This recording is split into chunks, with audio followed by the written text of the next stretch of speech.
Good morning, everyone, and welcome to part 2 of Bid Design's presentation on responding to federal RFPs. Some of you were with us yesterday. We appreciate it if you were able to do that and join this, and hopefully you can join with us tomorrow. We do have a few people, it looks like, that may have hopped on that may not have been able to join us yesterday. So just to let you know, we have a chat box that if you have any questions or ideas, need clarification on something, please use that chat box to type in your information to the panelists, and we will get the answers for you. If you can look at the chat box, we want to let you know that we've got some information that we would like to know from you. So kind of roll this around in your mind. As our presenters would like to know what type of RFQ you've been working on or what you're going after, whether it was a product, that services, local, state, federal, what level, what entity are you trying to target to see if you can get the RFP and the bid opportunity. Also, to the solicitations you're working on, have a section L and M. We talked about those yesterday. Those give some real clarification on what is expected in your response, as well as additional information that really would be mandatory to consider it an actual RFP. And our speaker, Sandy, can help clarify that as she goes through the information today. And so if we could too, when you do that, start with your name and let us know the company you're with, and some of these little pieces of information that we're hoping to find and focus in on, because Sandy really wants to help you specifically with those areas of interest. So just to give another brief outline, Bid Designs, they do so many things helping individuals and businesses with responding to proposals or responding to RFPs and looking for the things that are mandatory to respond to, making sure that you do things in the appropriate order, and really increase the opportunity of your proposal being right on someone's front desk rather than being set aside or refused. So it's very, very important information. And we greatly appreciate the presenters from Bid Designs being here with us today. The second part of our session series is going to be getting started on your proposal. And our guest speaker for today's session will be Sandy Albee. She's Senior Partner and President and Chief Compliance Officer of Bid Designs. So let's just go ahead and get started. She's got a lot of information to share with you today, and we want to be sure we've got time to answer all questions as well. So Sandy, would you like to take the reins? Yes, thank you so much, and good morning and good afternoon to everybody that is listening in. I'm Sandy Albee with Bid Designs, and I appreciate you all taking the time to come together today. I really wish we can get together in person. Hopefully in the near future, we can get there and do an in-person session. But for now, I really want to try to do my best to engage all of you that are listening in, make this as interactive as we can, given the technology that we have to use.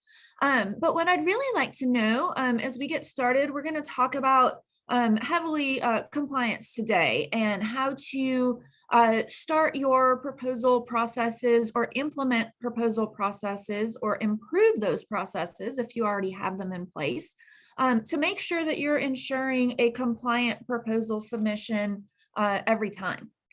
And so as we're doing that, if we can just kind of do a virtual go around the room, I'd love to know, what type of RFPs are you all going after? Are they traditional federal RFPs from a federal agency? Who's that target customer for you?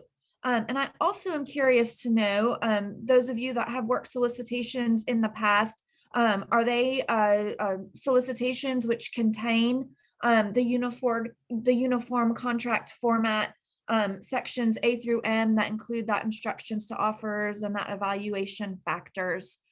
Just kind of what do those RFPs look like for you?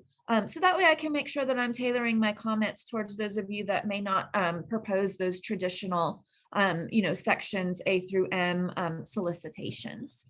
So I think Lisa was kind of going to do a virtual around the room and, let us know. And if you don't want to respond, that's fine.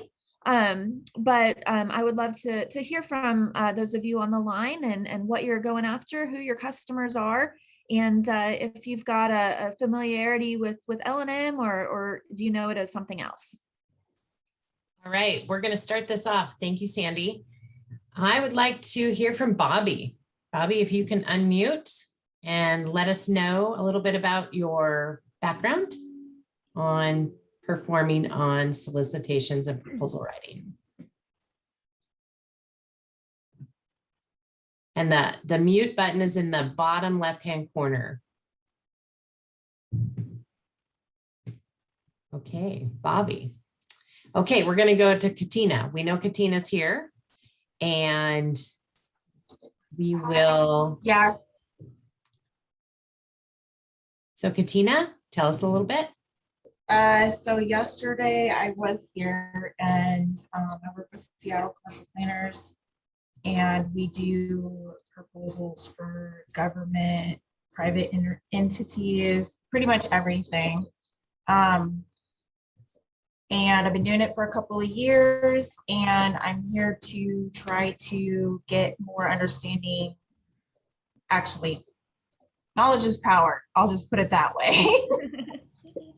Knowledge is power. So that's where I'm at with this, because any extra knowledge I can pull from this to help me with for future proposals is great. Okay. Awesome. All right, so we are going to move on. Thank you so much for that. Jennifer. I'd like to hear from you. Good morning. Can you hear Hi. me? Yes. Okay. All right. So I haven't done too many like official proposals. Their local ones are usually, the state and the local ones are usually the ones that we are submitting on ourselves. And I guess the standard format kind of varies and is not as extensive for some of the state and local solicitations. I did, however, submit a proposal, a federal one, and it totally threw me off. Lisa, it was like right after we did the dissecting the RFQ. Okay. And then I was like, okay, I totally got this. And then I pulled up this like solicitation, and it was like, oh my gosh, what did they call it? It's been forever ago now. I'm trying to remember the wording. It was like the simplified version. So it just referenced the FAR codes, and I had to go in and look at the FAR codes. It was like 52-2-212 or something, 1 through 5. It was so confusing. I didn't know what it was asking for, the instructions. Oh my gosh. So that was definitely a challenge to try to learn. So I think that might be something to kind of just graze over if you're familiar enough with it, to give everybody else a heads up of what to expect when you don't know what you're looking at. That just sets the tone for so many things. So true. Yeah, so true. So I'm sure Sandy can touch on that. Knowing your FAR clauses is really important, because that's part of the contract and how you perform. Right. And which general, Jennifer, which business area or industry are you in? Engineering services. Okay, perfect. All right. Thank you, Jennifer. Okay, let's go on to Joseph. Yes, good morning. So I haven't done any of this stuff yet. I'm getting on board with Indian Eyes there in Pasco in the next couple of months, and they just asked that I sit in on this to get a foundational understanding, since I don't really have a background in this whole process. From what I understand, most of their contracts and things that they do are with the federal government. Yes. Okay. Yes. Thanks so much, Joseph. This is great. This will be a great foundation for you to have some background when it comes to best practices for responding to proposals. So yeah, definitely soak it all in as much as you can. Indeed. Justine. Hi, good morning. I work at a local engineering company, so we do engineering services, mainly just state and local. I am, however, brand new to this, so I've never done one on my own though. Okay. Okay. And will you be responsible for doing them on your own, Justine, or do you have folks that you're working with to help you implement these processes? I will eventually, when I get it all done, do it on my own. But right now I'm just sitting and kind of training, watching how they do it. Okay. Okay, on to Laura.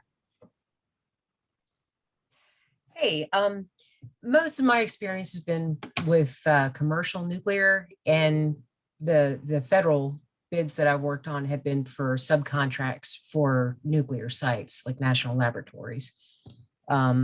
So they usually have all those sections that you outlined, but then Yeah, for DOE efforts. right, yes, yes, yeah. So all DOE. And then, so of course you have the FARs that come into play with that, but they usually spell out exactly what they're looking for without a lot of references to the FARs.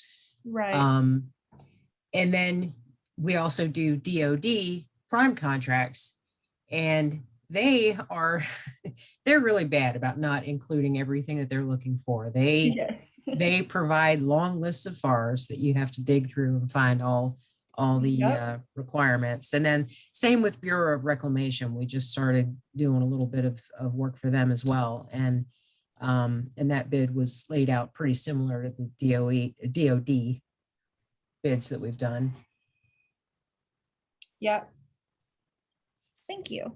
I have a quick question, Laura. It's somewhat off topic, but it kind of helps the folks that are new to this.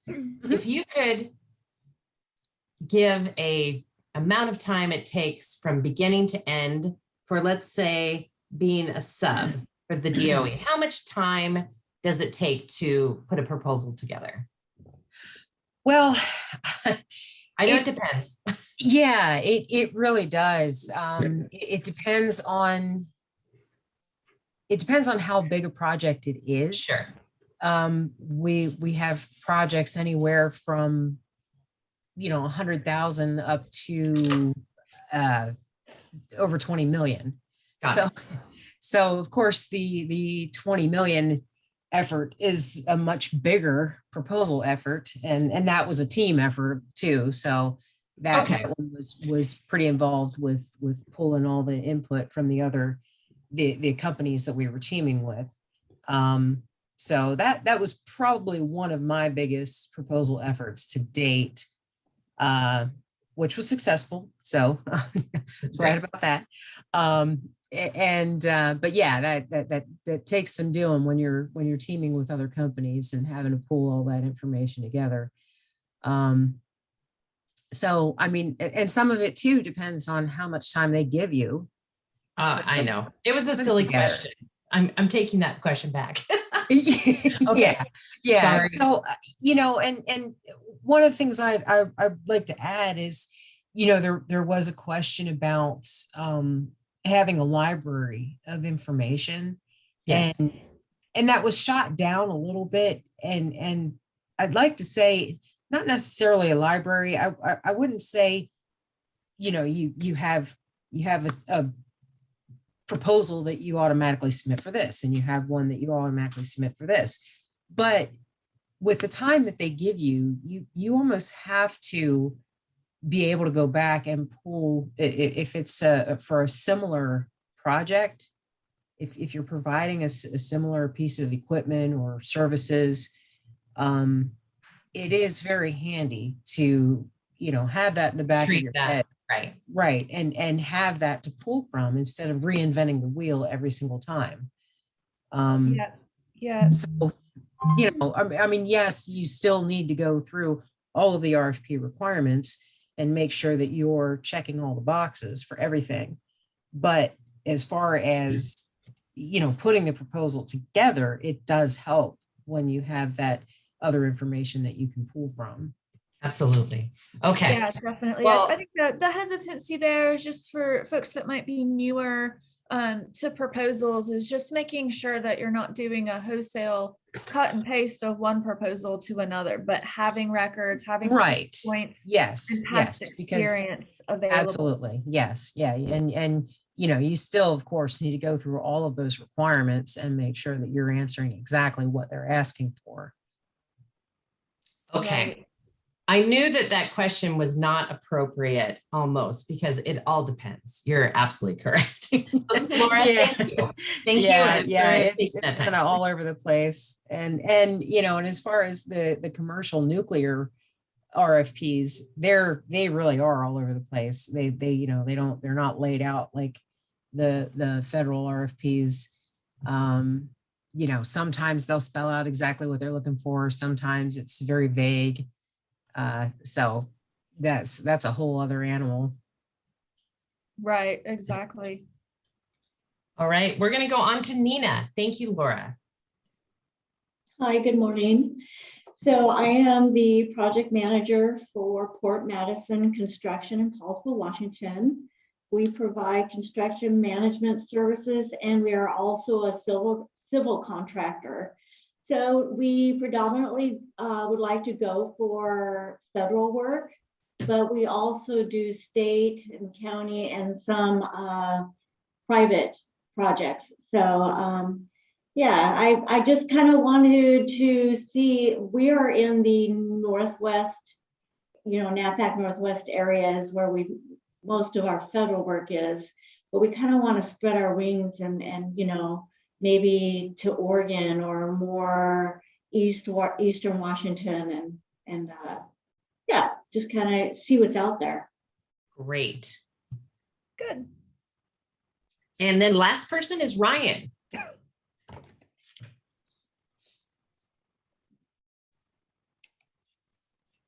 Or Rianne. I'm sorry. I did that yesterday as well. And Lisa, if I can add in, just in case Rianne can't get unmuted, I'll ask to unmute. But we also have information from Karen Johnson. Karen is unable to speak right now because of her location. So I'll share this and then hopefully Ryan can get on with us. Karen Johnson shares that by trade, they are a cost analyst estimator and most recently supported DOE Richland Office of Hanford Acquisitions and supported their efforts in evaluating proposals from various bidders and performed independent government cost estimates on the RFPs, acting as if I were a bidder and did all the things for cost and technical approach on several contract opportunities. Now, Karen is supporting a local small business and they're looking at federal service contracts such as Staff Aug.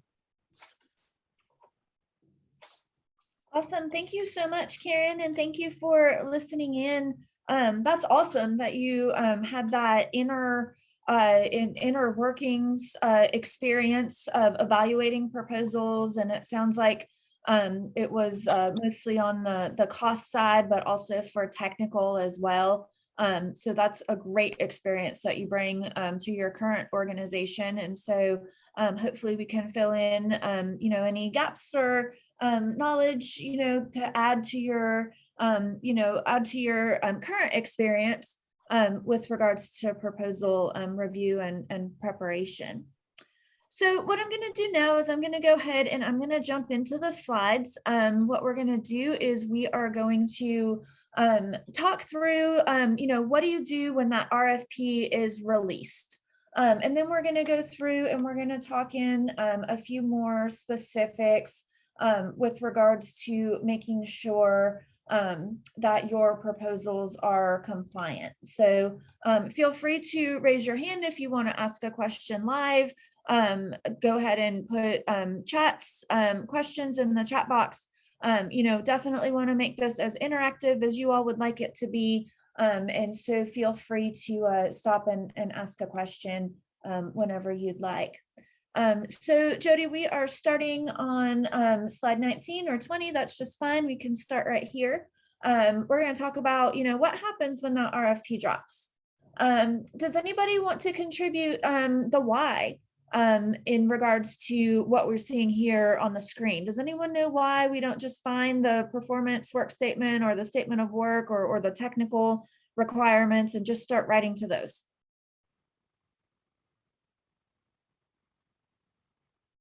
Or maybe Jody or Lisa have an opinion on that. Well, myself, I would not recommend that my clients just do that because there's so much more to the RFP. There's so much information. Everyone is different, and based on the entity that you're working with, like Laura and you had mentioned, DOE does things differently than the Navy, does things differently than a large construction firm that is needing subs. So you don't just want to look at the statement of work, performance of work. There are other sections that are as important, if not more. So they all need to be treated with respect and read through very, very carefully before responding would be my guidance. That's right. Absolutely. So the thing is that when you're reading your instructions to offerers, I'm just going to call it section L, just so that's the basis of that discussion today. But just know that that can be, any set of instructions for any RFP that you're looking at, state, local, commercial, a construction RFP, whatever that might be. Those instructions usually contain requirements above and beyond what's listed in the statement of work. And on top of that, there's oftentimes page count requirements to where you might have a long statement of work and only 20 pages to talk about your technical solution. You also need to talk about how you're going to manage your project. And you may even need to talk about some administrative items like organizational conflicts of interest or clearances and the ability to do that work, like security clearances or things like that. So it's important just to note that you're really taking into account the entire RFP and not just that technical solution. That's something that those of you that are technical folks, and by technical folks, I mean the ones that actually performs the work. If you're that person in addition to the proposal person, you realize that. But if some of you are working on proposal teams, where the technical solutioning folks don't necessarily have the time or the bandwidth to really get into the RFP requirements, make sure that they know that you really have to look at the requirements in addition to whatever that statement of work might be. Next slide, please. So what you do want to do, of course, is you want to read the proposal or the RFP. The RFP itself needs to be read very thoroughly. They're definitely the keys to making sure that the proposal is compliant. You want to read the instructions, read the evaluation factors, and make sure that you have one person in your organization that is responsible for reviewing the entire RFP. So that way you know that there's at least one person in that organization responsible for realizing, what are all of the requirements here. And we're going to talk about how to organize that into your compliance matrix as we get through the slides today. Next slide. So as you're reading the RFP, in addition to the instructions and the evaluation requirements, you need to make sure that you can do all of the work.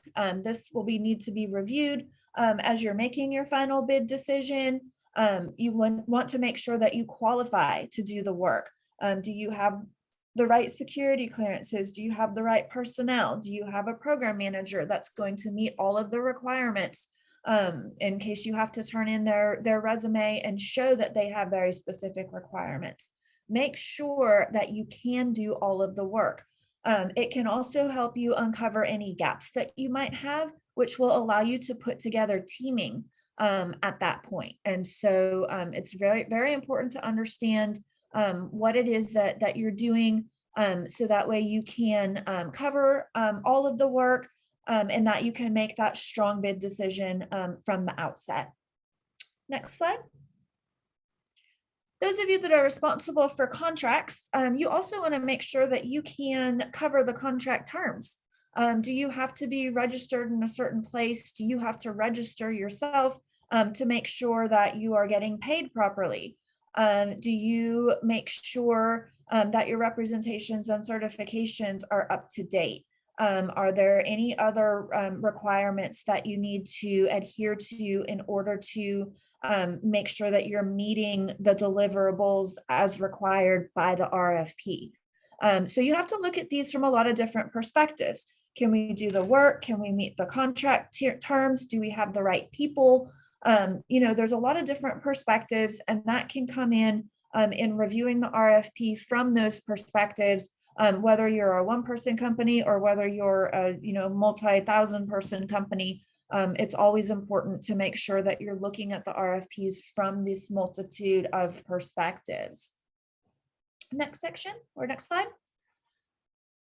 Now, going along with that, you also need to make sure that you're going to be well qualified.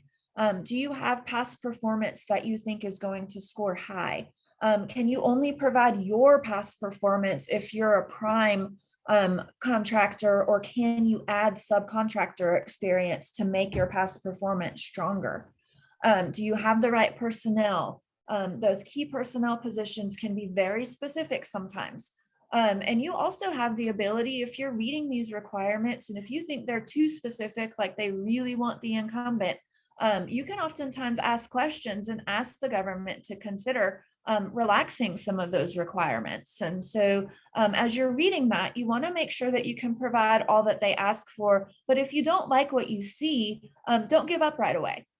Definitely ask questions, see if you can get the requirements set up so that they're more favorable to you. Next slide.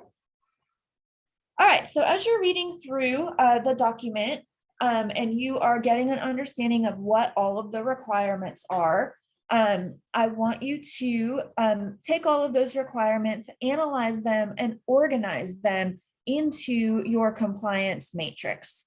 That will help you map out the requirements and the evaluation factors. It will be crosswalked to the technical requirements, and it will help you write a compliant outline for your proposal.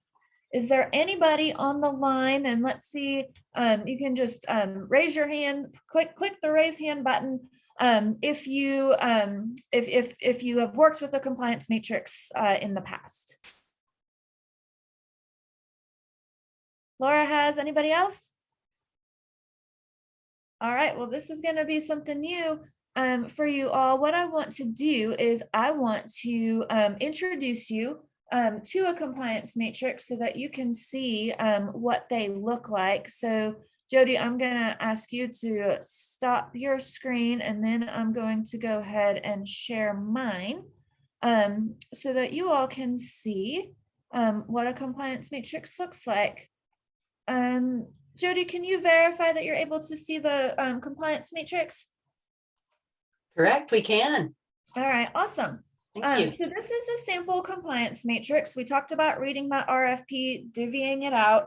This is something that we do for all of our clients' RFPs so that we can help them make sure that they're submitting a thorough and compliant response. What you see here in the compliance matrix is you see we divvy everything out. We use every word of the instructions and the evaluation factors. We want to make sure that we're maintaining the integrity of the original RFPs.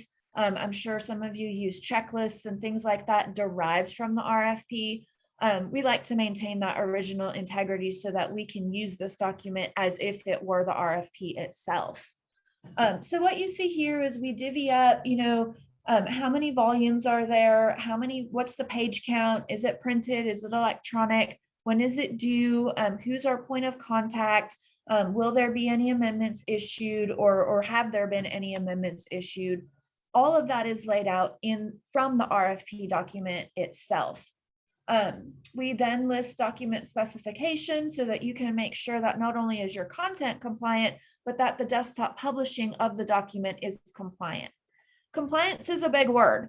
It really is one of the first things I asked when I started in at Bid Designs years ago. And I asked Brent, I was like, well, what does compliance mean? They wanted me to be the compliance manager. And it's like, well, I'm glad you asked that, because it's a big word. And compliance is really making sure that you are responsive to all of the requirements in the RFP, from both a desktop publishing and also a content aspect.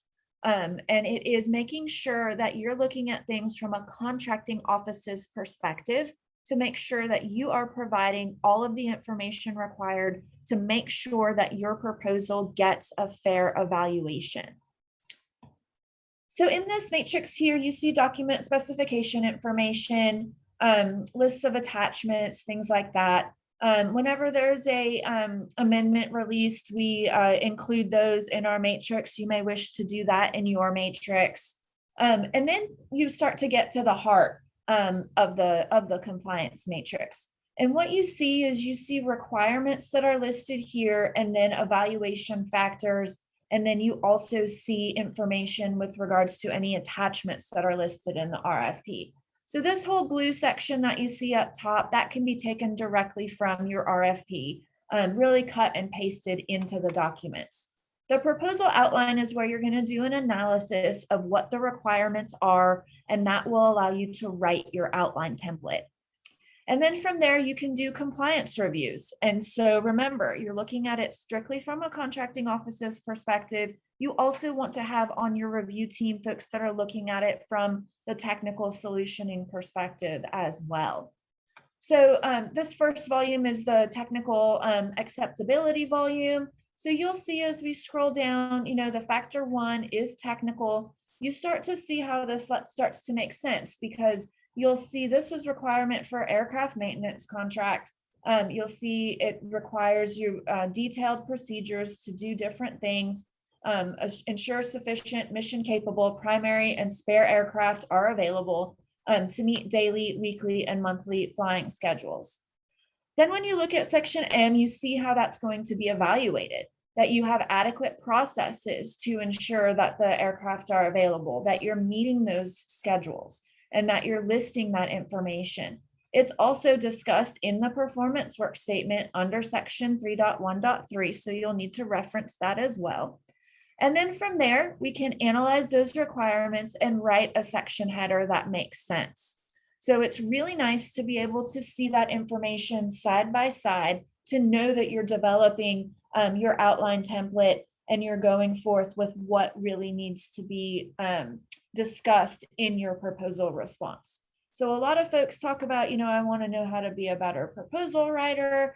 I want to make sure that we're answering the mail. This is the way that you set that up. When you set things up in this manner and do this type of deep evaluation, you do want to make sure that you are making this analysis before you start writing. So that's important to do. So it's really nice to be able to have this document. And then once you start writing, you can use it as a review document to make sure that you have comments in with regards to how you're finding the compliance on each section. So we use stoplight color coding. We list a red comment, the section's missing, it's not there. Obviously, that's a compliance concern.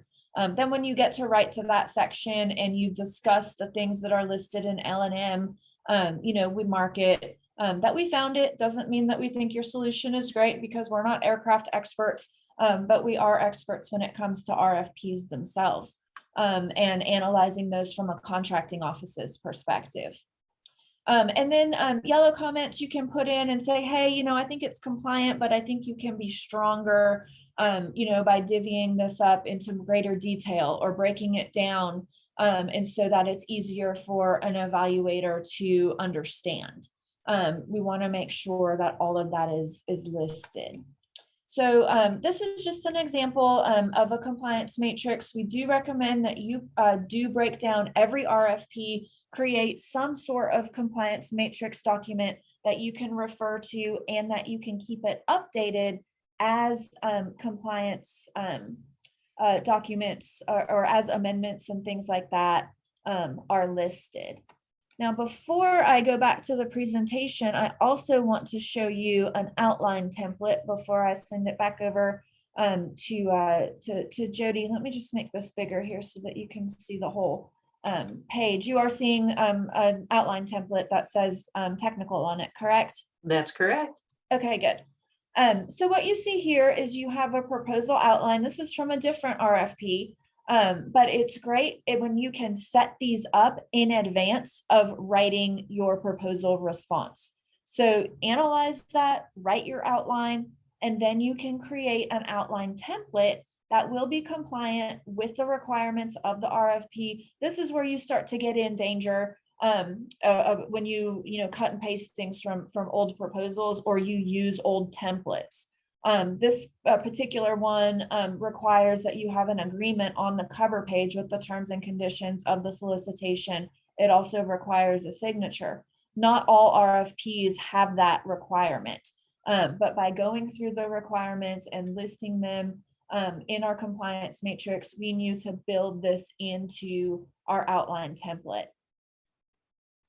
So you want to make sure that you're setting things up and that you take into account what the page count requirements are. If you have the ability to insert a glossary, you can do that. And then when we build outline templates, we put in the sections L and section M just to make it easier to write to. Again, yours don't have to have this level of detail in that.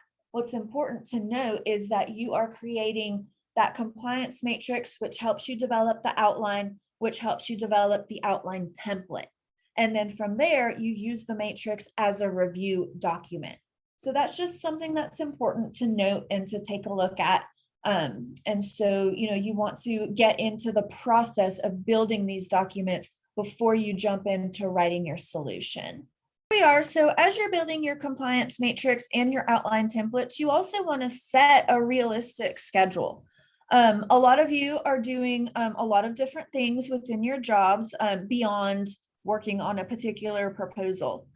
On top of that, you never know when an RFP is going to drop. It's very rare that the government release an RFP exactly when they say they're going to. Sometimes they come unexpected, sometimes you do expect them. But in any case, everyone's doing so many different things throughout their days that when an RFP does drop, either expected or unexpected, it requires you to shift around what you're working on so that you can focus time and attention on the proposal. Realistically, and Laura talked about this a little bit earlier, it's hard to answer how much time does it take to respond to a proposal. Really, it takes the amount of time that you have between when it drops and when it's due. You're doing something, moving that proposal forward nearly every day because those timelines are usually very short. And so you want to set a realistic schedule. You need to make sure that you implement time to take a step back, review content. You also want to make sure that you are leaving enough time for what we call final production. That is making sure that everything is compliant from that desktop publishing standpoint. It is just as important as the content itself, because if you don't get that desktop publishing portion perfect, not only do you run the risk of having the proposal be non-compliant, it may not reflect the quality of the level of detail that you are promising to deliver to your customer. So you always want to leave in enough time to make sure that you review twice if possible, 3 or 4 times, at least once, and that you leave enough time at the end for final production. So this is just a sample of how we set up our schedule. Some of you may be familiar with kind of that Shipley word standard of red team, gold team, pink team, different reviews, gate reviews, things like that. What's important is that you set time for reviews. You can call them whatever you want, and that you set time for that final production. You do want to make sure that you are staying aware of amendments. Once the RFP is released, oftentimes there will be updates to that RFP. They're usually updated and they're known as amendments. They can be standalone documents. They can re-release the RFP with changes in it. That's called a conformed RFP. They can provide to you answers to questions. And again, they can come in many different formats. When you receive an amendment, you need to stop what you're doing on the proposal, evaluate the amendment, and make any changes that you need to make to your proposal or the proposal schedule or the solutioning based on the amendment itself. It can really send things upside down with the release of one amendment. They always reflect changes. You have to take it and incorporate all of the responses. And oftentimes you also have to acknowledge it. Don't let them pile up and then take a look at them at the end and hope that everything's in there. You really need to make sure that you're acknowledging those changes and that you're doing those as soon as the amendments themselves are released. All right, so next you've got outline templates, you've got a compliance matrix, you're paying attention to the amendments. At this point, you want to hold your kickoff and you want to start writing. Yes, that is what you want to do, but you want to do that in the context of making sure that you know what your solutioning is going to be. So Brent's going to talk about kind of that capture process and that, solutions, winning strategies, things like that. But yes, this is the point where you start writing, but you don't start writing until you know what that solution is going to be. So that solutioning is kind of outside of compliance, because that's where you're talking about win themes, what makes your proposal and your company competitive. It's the why us solutioning with regards to getting into the details of writing how you're going to respond to the government or the entity's requirement. So in there, we'll take a deep dive and we'll look at proposal development. The nice thing about proposal responses, and I think why I like government contracting so much, is because they give us the answers. Section M is really those answers to the test. This is how we're going to evaluate you. And this is how you're going to maximize your evaluation scores. By developing what we call a win map, it's really going to show you how to maximize all of those scores. But keep in mind, you have to be compliant with those proposal instructions in order to get to that winning solution.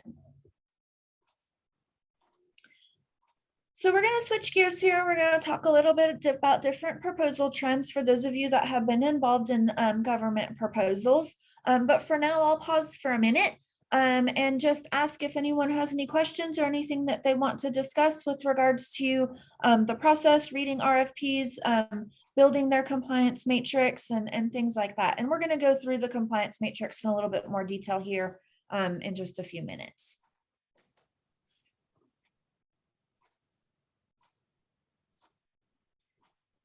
All right, don't be shy, jump in if you do have a question.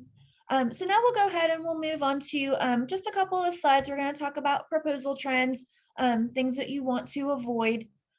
This happens a lot in companies, especially those that are starting to bid proposals. The first thing that happens is that you're viewing beta.sam.gov and you're looking at contract opportunities, and you're either searching by NAICS code or location or keyword or whatever that your customer or whatever that might be, and you say, hey, let's bid this. We're gonna bid it, we're gonna go after it.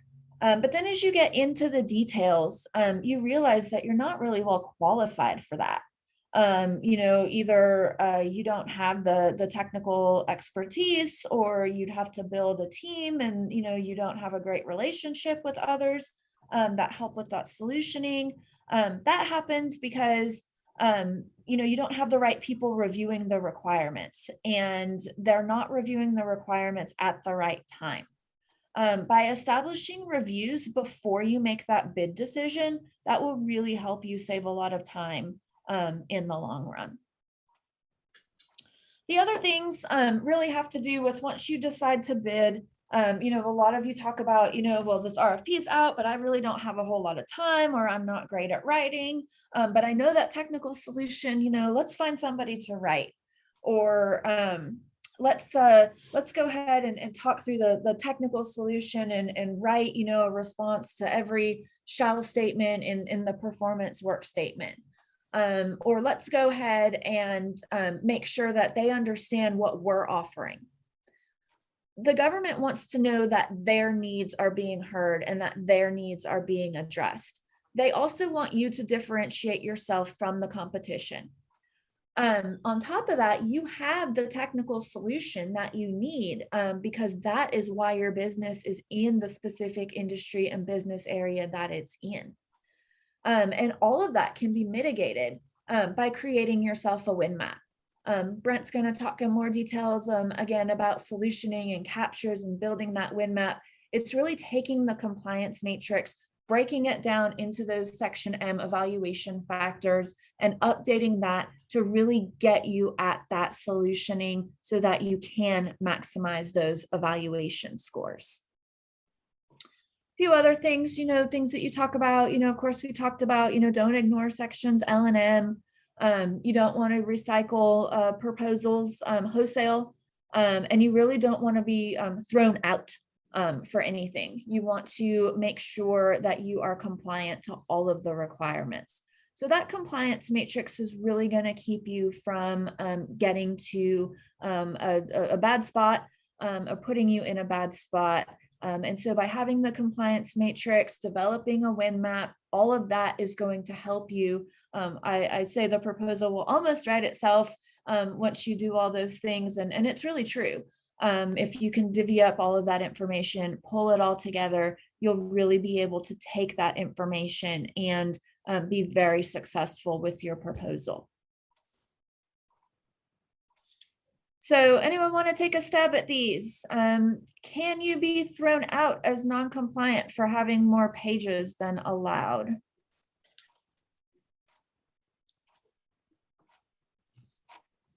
The answer is yes. Yep, you absolutely can.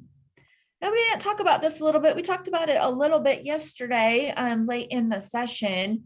But responses to sources sought or an RFI, can that result in an award to your company? I'll be monitoring chat to see if anybody has the answer there. Okay. So this one's a little bit of a trick question because a sources sought in an RFI or a request for information, they don't result in a direct award to your company. You can't be awarded a contract off of a sources sought or an RFI. But what they can do is they can introduce you to a customer that you may not have a lot of background knowledge on. They can also get you in to have a conversation with the customer that you're interested in. And they can absolutely eventually result in an award to your company if you do a well stated response to a sources sought or an RFI. And then, of course, if you also respond to the requirements once the RFP comes in related to that requirement. All right, everybody should be able to answer this next bullet point. You just start writing right away as soon as the RFP drops.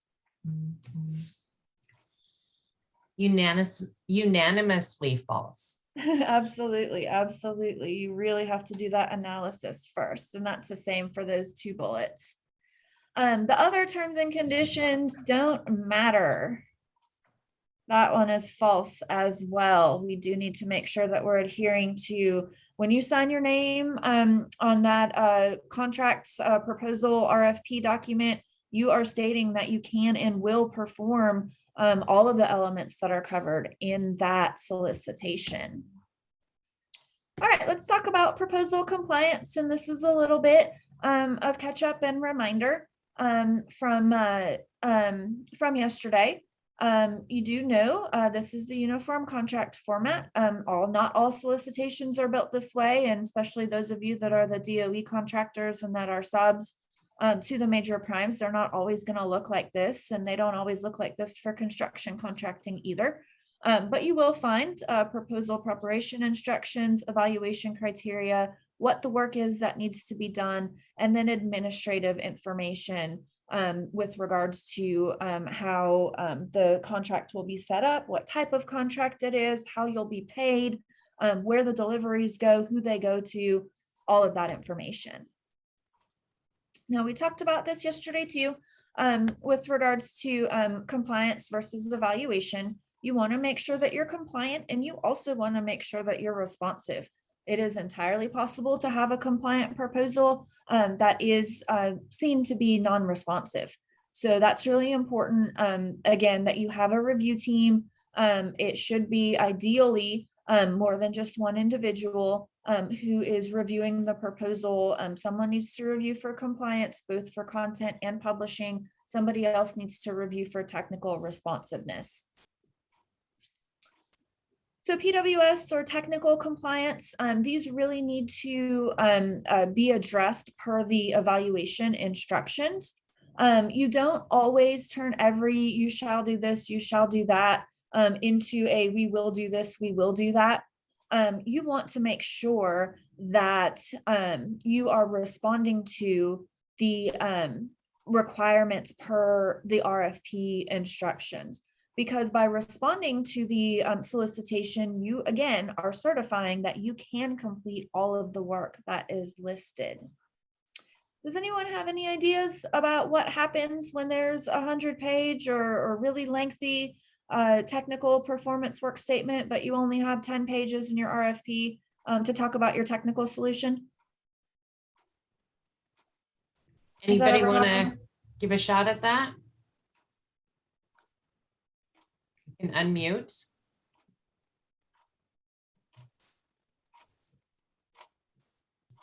Okay, the audience is silent. The audience is silent. Well, that's okay, because I have an answer for you, of Okay, course. So the good news here is that everybody that's responding to that RFP has the exact same page count as you.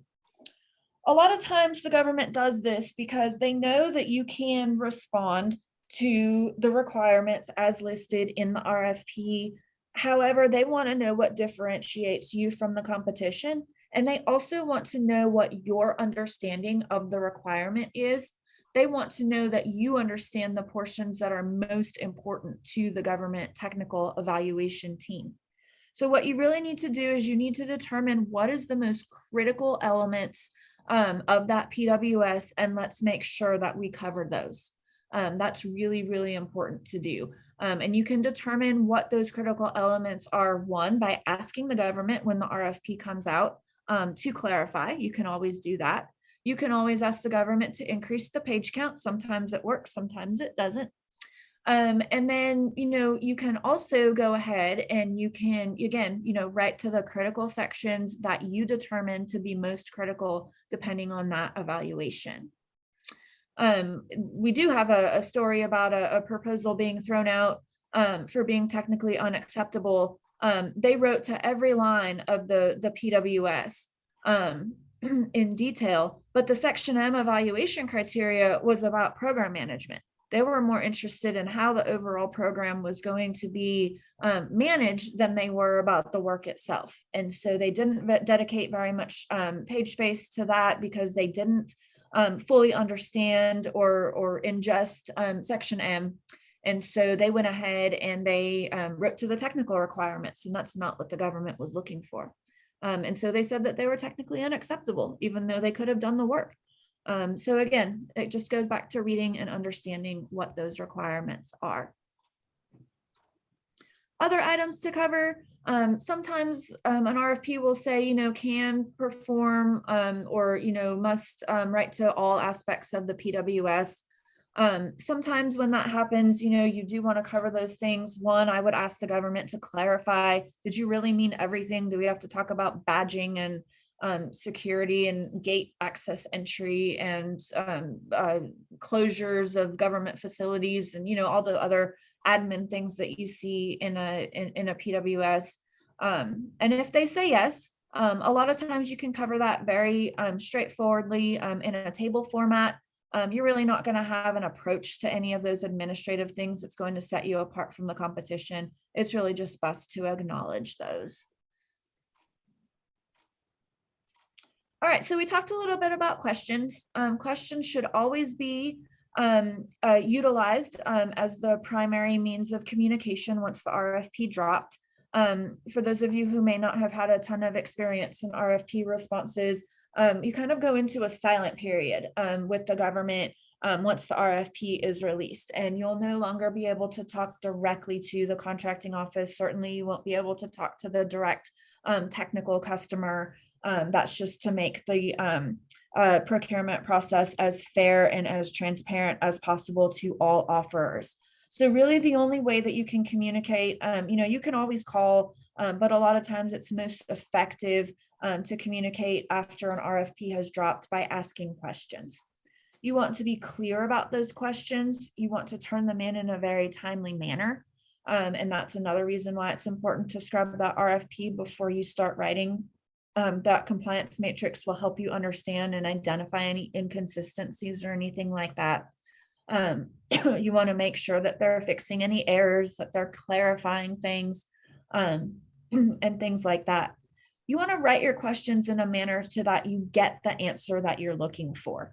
If you're short on page count and they're not clear whether or not the table of contents is page counted, you can always ask the questions and say, hey, government, is the table of contents page counted? Or you can ask the question and you can say, dear government, please confirm that the table of contents is not page counted. That type of questioning allows you to push the reader towards the solution that you are seeking. You also want to keep in mind that everybody who's bidding on the proposal, and oftentimes everyone who's looking in beta.sam.gov, will be able to see the questions and the answers. So don't give away any technical strategy or anything like that. You do want to keep in mind that this very likely will be public knowledge. So keep that in mind. You also don't want to ask questions within a questions. If you have a 2 or 3-part question, ask them separately, because a lot of times that's just human nature. They'll read the question, they'll answer the first one, and then they might not answer the second or third. And you might not have an opportunity to ask those in the future. So just things to keep in mind. Some things with regards to an RFP, you do want to make sure that the RFP is written so that you can respond to it. You don't need to fix an inadequate RFP or one that has, bits and pieces missing from it. This is going to be the contract that you are bound to and that you are required to adhere to. The government needs to provide an RFP that you can adhere to and that is well written and well understood by all parties. I've worked on the government side in the past. I know there's folks that on the line that have likely worked on for the government as well. It is important to not fix those yourselves or make assumptions. Always ask the questions, always give the government an opportunity to update the documents. We want to make sure that you are writing to L&M, and then you also want to make sure that you're not forgetting any of the other stuff. You have other sections in your RFP that you're reading. Some of them may have an additional information section. A lot of times that's section H in a standard federal RFP. It might contain requirements about insurance that you need to hold when you have employees that are driving on a government installation. It might have specific requirements for key personnel. It might have very specific limitations regarding organizational conflict of interest. You need to make sure that you are having that full understanding of all of the things that need to be covered, and they're all there written right into the RFP. Other things, you want to make sure that you are keeping the information in mind for the customer that you're writing to. You may be the best company out there, the best government contractor that there is, which is great. I want you to be the best government contractor. The greatest contracting, company ever, whatever your company name is, you're the best at what you do. The important thing is not to state that you're the best at what you do. The important thing is to tell the government that you understand their needs so intimately that you are the only ones that can meet their needs, and here is why. So you want to make sure that you are telling them how and why based in the context of their needs. That's really important. Production specifications. You want to make sure that your proposal meets the specification of the requirements. These days we're turning in electronic proposals, and thanks to the pandemic. And so you want to make sure that your files aren't too big and that your files are named appropriately, and that all of that information, again, is adhered to per the specifications of the RFP. We had one RFP that was thrown out because they used the wrong font in a graphic. I don't know that they threw out the whole RFP, but they threw out the page. And that page contains some pretty critical information, which resulted in a low evaluation score. Those are the kind of things that you need to look for as you are reviewing proposals. You also want to make sure that you are looking at a submittal checklist when you get to white glove or during final production. You don't want to get into the weeds when you are just a few days from submitting your proposal. You don't want to focus on minor word changes and things like that.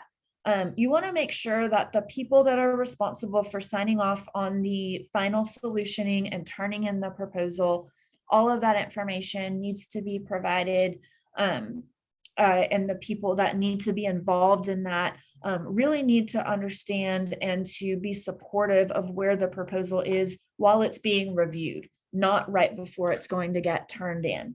That introduces risk in terms of compliance. The final days are really stressful. You need to make sure that everything's coming together. That's when price starts to come together as well. And so you really want to make sure that you are taking the time and that you have the right people during final production, making sure that everything is looking good and you're not just making happy to glad changes at the last minute.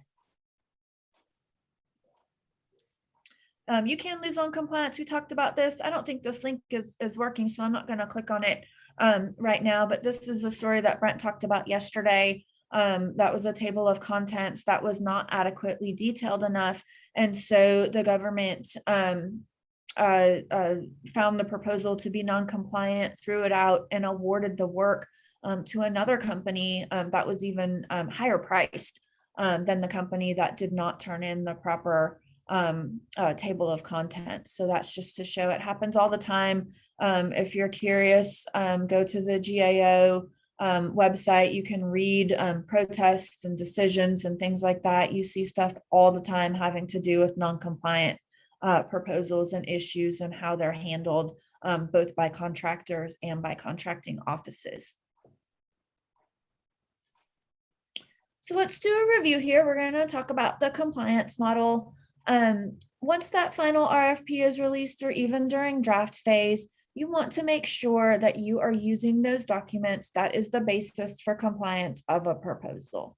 You want to take that final RFP and you want to build your master compliance matrix. You want to make sure that you're using L, using M, taking those technical requirements, other sections of that RFP, any attachments, technical drawings, deliverables, requirements, things like that.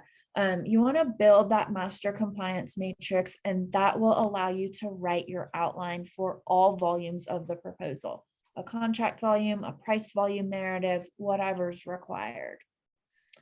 You want to look at volume and section outlines. You want to make sure that once that master compliance matrix is built, you're creating outline templates that everyone can write to and everyone will understand what needs to be written to and how, and take into account page count requirements and things like that. And then from there, your master compliance matrix becomes a review checklist. So once you've written to the outline templates, you use that compliance matrix and you review and make sure that all of the content that's required is in there. And that will serve as your matrix. And then the compliance matrix itself, and we add in section L and M references or instruction and evaluation criteria references right into our tables of contents. And so that will help guide evaluators to where each required element is located. And so that's nice for the evaluation team to see that you understand the requirements, you understand the evaluation factors, and that's exactly where you wrote to them. Any questions or anyone want to talk about any of this process? It's a lot, it really is. We take a team-based approach when we build compliance matrices because time is of the essence always when it comes to proposals. We like to get our compliance matrix and outline templates built in 2 business days. It might take you a little bit longer. You might have a short one that you may have and be able to knock it out in an afternoon or something like that. But it does take time and it takes education on your part to educate the technical folks or the executives within your company to say, hey, we need to implement a smart proposal process, it doesn't just start with jumping into responding to the RFP. We really need to take a step back as soon as we have these documents, create ourselves a compliance matrix, create outline templates, make sure that we're making time for reviews and that we're really allowing time for that final production aspect to take place. Questions or comments? I'm just going to take a look at the chat. Oops.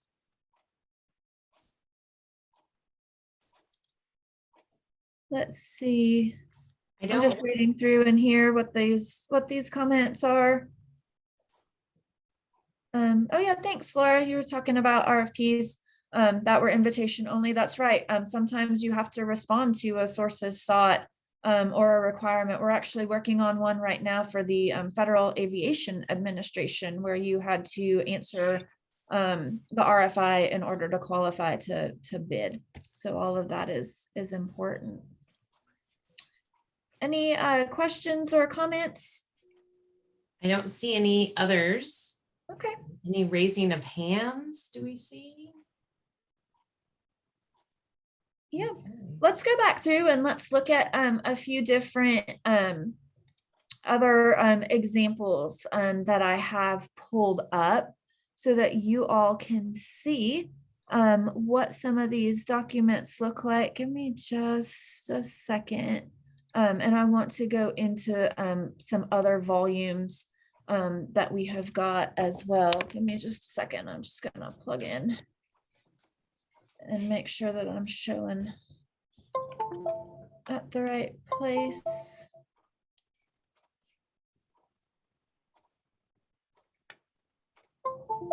What are you seeing right now? Are you seeing a compliance?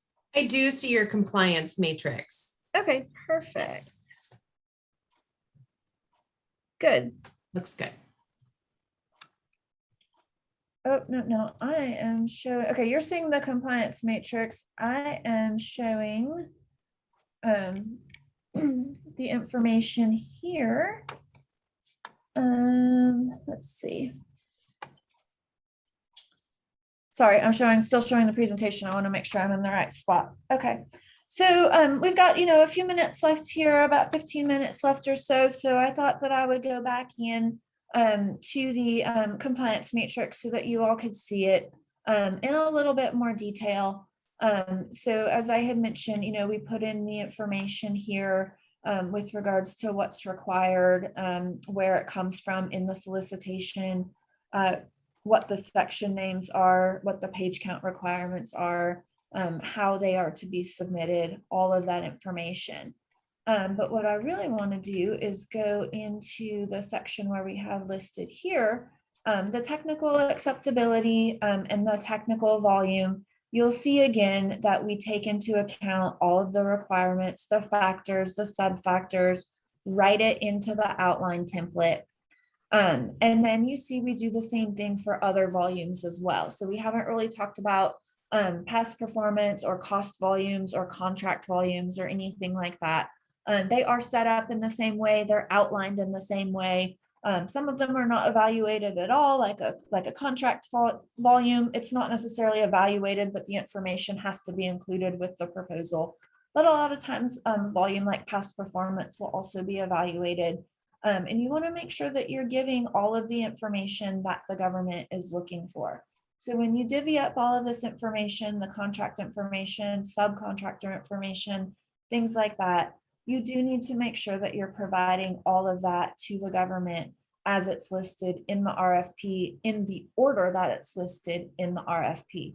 You may have a much better way or a way that you think is more clear in terms of presenting the information. But you want to make sure that the government is able to evaluate proposals the same as all of the others. So they want to be able to compare apples to apples. And if you give them an orange, they're going to have a really hard time combining it in with the rest of those apples. So it's just important to note that as you're building your outlines.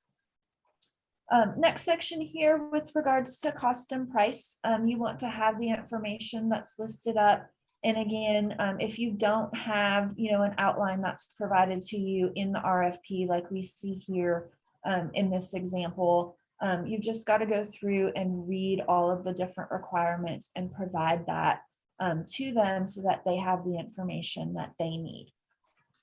Contract documentation, you always want to make sure that you're reading the fine print in terms of the documentation itself. If they want you to turn in a signed copy of the solicitation and sections A through J, don't just pull out individual pages. Give them the entire contract so that they can use it to build your contract file when they award that contract to you. You want to make sure that you are building your documents, acknowledging amendments. Section B oftentimes is the pricing. So you want to make sure that that's consistent with any pricing spreadsheets that you might have or that you might create. You want to have acknowledgement of any additional contract requirements. And then contract clauses can also sometimes be known as representations and certifications. Some of them have different sections depending on the RFP itself. Those are usually in sections K and I from a standard federal RFP. So you want to read those very closely. Make sure that your representations and certifications in sam.gov reflect the most up-to-date reps and certs. It's always a good idea to double check those and to update them every time you get ready to submit a proposal, because those reps and certs get updated often. And we have had some come back with RFP reps and certs that may not be updated, that need to be updated and should have been updated when you turn in your proposal. So just a couple of things to note there as well. So going back to, let me stop that screen share and get back into the presentation. Give me just 1 second here. So we've looked at that. We've looked at outline templates. Just a couple more notes on RFP questions and answers. What happens if they answer the question, but they don't update the RFP itself? I don't know if any of you have ever been faced with that. I'm sure that has come up a time or two for those of you that are experienced with RFPs. But you see things that are changing. A lot of times that is a risk on the government's part not to update an RFP when there is a question about whether or not that question or that the answer to that question is to be implemented in the RFP response. A lot of times if they answer the question but they don't update the RFP, it's important to write an assumption into your proposal that you assume that the answer to the question will be incorporated into the contract. When you do have multiple amendments that come out and change things around, a lot of times you can always ask that the government issue a conformed solicitation. That's an updated solicitation that includes all of the changes made in the RFP. So that's something, to think about in the Q&As. Another thing about Q&As that's important to note is that if the time period has passed to ask the questions, and it is really impacting your ability to provide a compliant proposal, I would go ahead and ask that question anyway.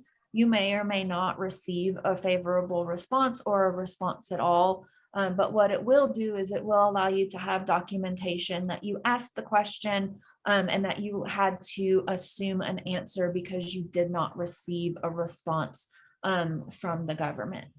So that's important to note as well.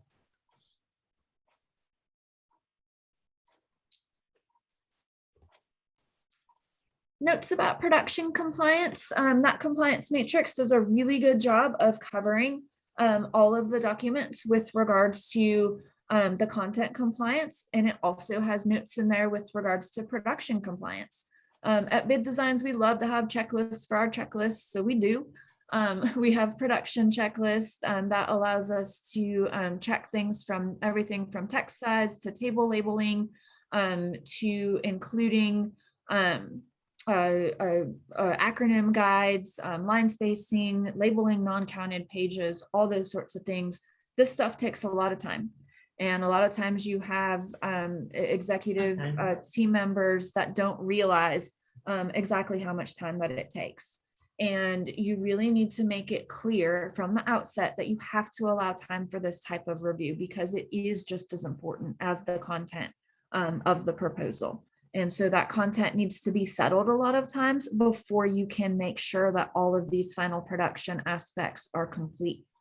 So we always insist that before we start a final production that your content is settled, because that will allow you to make sure that you're producing the final documents in and of themselves, and that you have an understanding of what those requirements are. So it's important to get everyone on the same page with regards to the schedule and to the timeline so that you can allow time for production compliance. All right, I think we'll go through this pop quiz here, and we will probably leave it here for the afternoon with any questions that anyone might have. Organizing the proposal by the PWS. We talked a lot about that. That one is absolutely false. You need to organize it by the evaluation factors, by the instructions to offerers, and include the PWS where required. Fonts, margins, page counts matter, but they won't result in me losing the proposal. That can be false. Those things can result in you losing the proposal, and we've heard of that happening. Just know that the contracting office does have a lot of leeway when it comes to dealing with that. If they want to, they may be able to give you the opportunity to make corrections to your proposal. They may not. It really depends on the procurement and the contracting office that is overseeing the acquisition. Amendments should always be handled and changes made to the proposal as they come out. Anyone answer that one? That one's critical. That one is true. True, yes. If the Q&A can change the proposal instructions without the amendment, I should do what the Q&A says. I would say that's true. I would also need to make sure that I'm writing that assumption into my proposal so that the government knows why I'm making that change, since they did not issue an updated amendment. If I follow everything in section L&M, I can ensure a compliant proposal. That would be true as long as you are reviewing the rest of the RFP to look for any additional or what we call hidden requirements that might be listed in any other sections. All right, everyone, I think we're going to leave it here. And tomorrow, Brent is going to talk to you about wind mapping and capture and making bid decisions. And that will allow us to really pull together this process along with those of you that are involved in making the bid decisions and how you make sure that you have features and benefits and proof points and all of those things and how you can incorporate those into your proposal response. Any questions before I turn it back over to Jody and Lisa? I don't see anything in the chat. I do want to thank you very much, Sandy and Ashley, for your presentation today. Jody is having technical difficulties, and I am the voice of PTAC at this point. That's great. So I welcome you all back for tomorrow. We will be here at 10 o'clock for our third and final part of this workshop series. If you have any questions, please reach out to Jody. Bring your questions tomorrow, knowing that we have Sandy and Brent tomorrow, as well as Ashley. Our goal here is for you to walk away from this particular series with answers, and we have a captive, we have experts here to help us out. So in that, we'd like to say thank you again for attending, and we will see you tomorrow. Absolutely. Thank you all so much for your time. I can't wait to talk tomorrow about Capture with Brent. Bring your questions and feel free to reach out if anyone has any